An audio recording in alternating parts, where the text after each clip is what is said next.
বন্ধুরা, আমি আজকে মাছের মাথা দিয়ে আলু দিয়ে তরকারি করছি। মাছের মাথা ভেজে নিয়েছি, তেল বসিয়ে দিয়েছি, জিরা শুকনো লঙ্কা ফোড়ন দিয়ে দিয়েছি।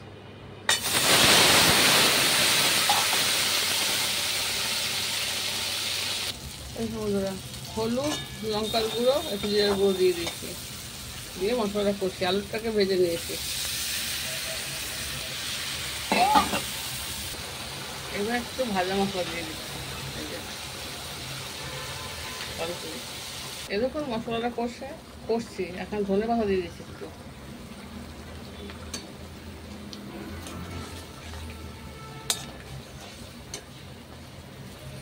একটু বেশি জলদি কষলে মশলাটা ভালো মিহি হয়।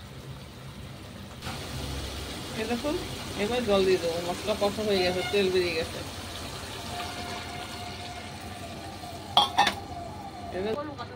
এই দেখুন, একটু ঘি দিয়ে দিলাম।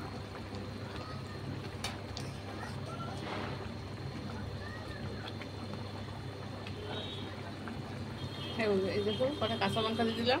এখন এই কটা ধনে পাতা দিয়ে দিচ্ছি, দিয়ে নামিয়ে দেবো।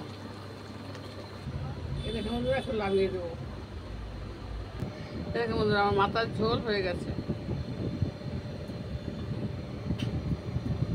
দেখুন দেখতে কিরকম হয়েছে, খুব সুন্দর হয়েছে দেখতে। ধনে পাতা কি করেছি।